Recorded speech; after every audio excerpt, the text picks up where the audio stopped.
नमस्कार.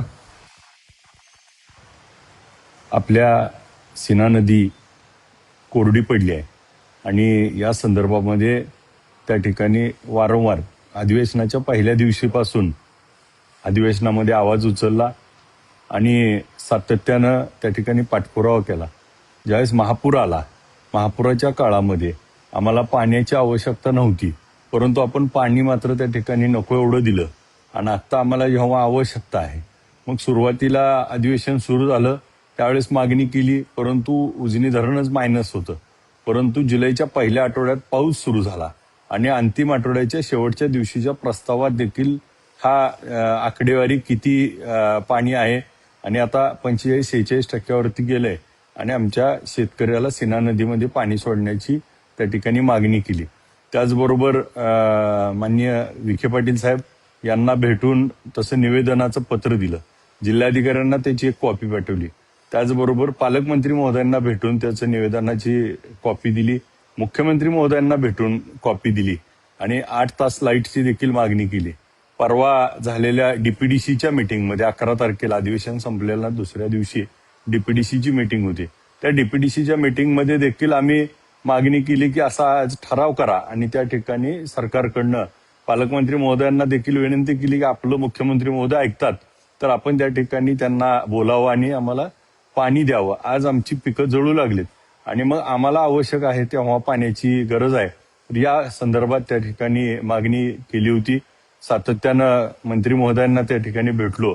परवा आपल्या सिनामाडा उपसा सिंचनच्या 7 गावं, मानेगाव उपसा सिंचन आणि काही भूसंपादनाचे शेतकरी ही मागणी होती. त्या दिवशी देखील माढा तालुक्यातले अनेक नागरिक त्या ठिकाणी उपस्थित होते.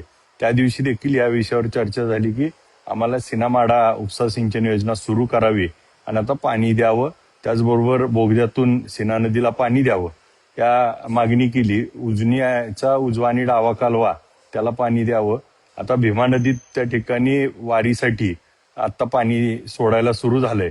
तर आज त्या ठिकाणी भेट झाल्यानंतर आम्हाला सांगितलंय चोपडे साहेबांना आणि एससीला आदेश दिलेत मंत्री महोदयांनी की त्या ठिकाणी आता पाणी सोडण्याची त्या ठिकाणी कारवाई करा. आज त्यांनी त्याची सगळी माहिती घेत आहेत आणि पाणी आपल्याला त्या ठिकाणी सीना नदीला येत आहे.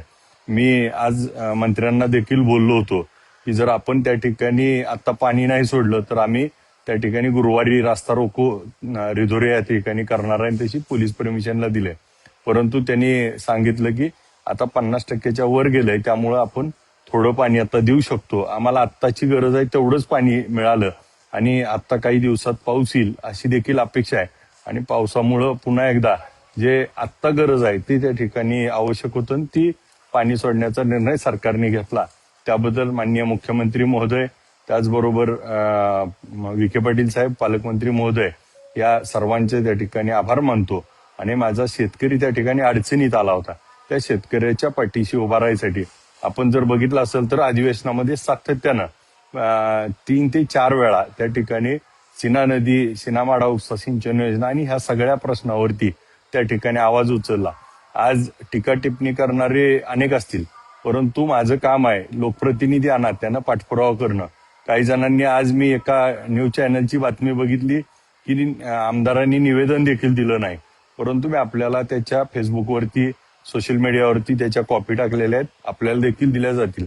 परंतु सातत्यानं पाठपुरावा करून जर अशा पद्धतीच्या काही चुकीच्या गोष्टी बोलत असतील तर आपण देखील विचार करणं आवश्यक आहे.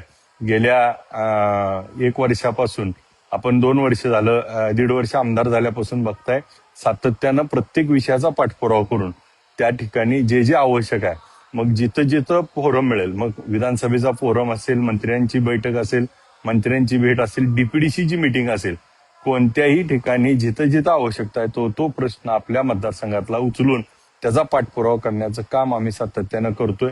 मला या निमित्तानं शेतकरी बांधव आज खूप चिंतित होते. उभी पिकं त्या ठिकाणी जळून चालली होती. परवाच नितीन बापू कापसेंनी देखील एक व्हिडिओ केला होता की आता खासदार आणि आमदार साहेबांनी त्या ठिकाणी पुढाकार घेतला पाहिजे. आपण त्या पद्धतीनं नियोजन देखील केलं होतं, परंतु मंत्री महोदयांनी दिलासा दिल्यामुळं आता आपल्याला पाणी सुटेल आणि आपल्या शेतकऱ्याची जी आजची गरज आहे ती त्या ठिकाणी भागेल. मंत्र्यांचे, मुख्यमंत्र्यांचे सर्वांचे आभार आणि शेतकरी बांधवांना एवढंच सांगू इच्छितो की सातत्यानं पाठपुरावा करत आहे आणि पुढच्या काळात देखील आपण दिलेल्या विश्वासावरती पाठपुरावा करण्याचं काम केलं जाईल. काही लोक त्याचा अपभ्रंश करतात, गोष्टी करतायत, परंतु त्याच्याकडे दुर्लक्ष करून आपलं कामाची गाठ, माझी प्रामाणिक भूमिका आहे तीच बजावण्याचं काम देखील पुढच्या काळात असंच करत राहील. आपल्या सर्वांना आता शेतीची कामं, पाणी देणं आणि ह्याच्या संदर्भात आपण लवकरच आता पाणी येईल आणि आपल्या शेतकऱ्याला त्या ठिकाणी मला पंढरीच्या पांडुरंगाला आता वारी येते आणि पांडुरंगाला देखील आई माडेश्वरीला प्रार्थना आहे की भरपूर असा पाऊस दे आणि माझ्या शेतकऱ्यावर आलेलं हे संकट त्या ठिकाणी दूर कर, उजनी धरण 100% भरू दे आणि माझ्या शेतकऱ्याच्या जीवनात सुख समृद्धी आणि भरभराट येऊ दे. जय हिंद, जय महाराष्ट्र.